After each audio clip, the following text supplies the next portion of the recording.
Meher Retreat. The lower story of this building was originally a water tank for the British Army camp.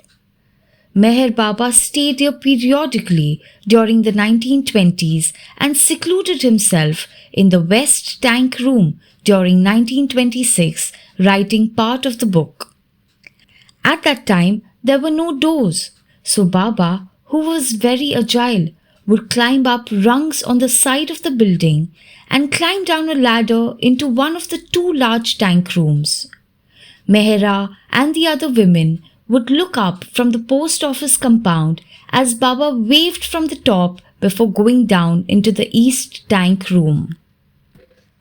In mid-June of 1927, Baba had doorways made into these rooms for easier access. The growing Meher ashram was then shifted from the family quarters in Arangao to Upper Meherabad.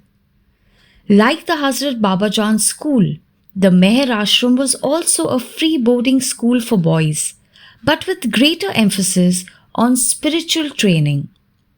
The Meher ashram boys slept in the two tank rooms. The west room was also used as an assembly hall during the day. During that time, the south room was used as the office and quarters of the Meher ashram superintendent Bua Sahib. In June 1930, Baba and some of the Mandali fasted in seclusion in all three rooms of this building. In November 1933, the East Room became home to Baba's close Eastern Women Mandali. Mehera, Mani, Khorshid, Naja, Sunamasi and Walu were strictly sequestered and lived a life of obedience, purity and poverty. They would pass through a corridor of bamboo matting to the kitchen each day to do their work. There was also a corridor leading from the west room to the main kitchen door.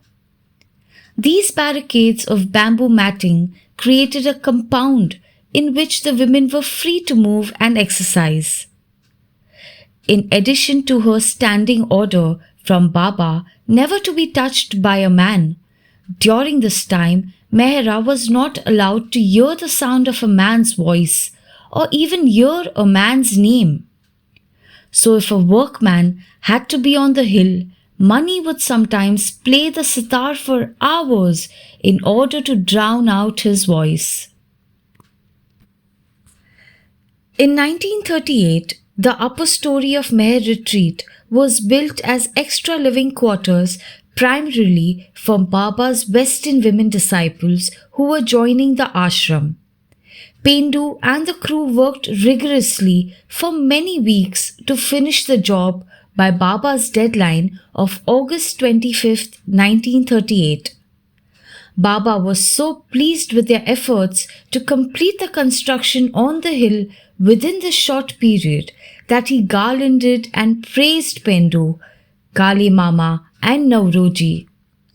Pendu kept his garland for many years as a symbol of the one time when he felt he was able to please Baba. The tower atop the building was added at that time as a distinctive feature that could be seen at a distance.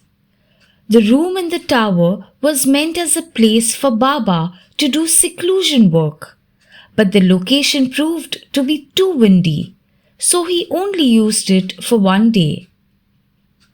Baba's Eastern and Western women disciples stayed in various groups arranged by him in this building. Most of Baba's meeting with his women mandali preceding the new life took place in the East Room, after which the ashram was disbanded for the most part, with only Mansari and the Kaikobad family remaining on the hill. Later, the upper story and the west room were used during the 1954 Sahavas program for the Western men, which came to be known as 3 Incredible Weeks. The west room is now a museum and the south room has become a library. The upper story is now known as the study hall.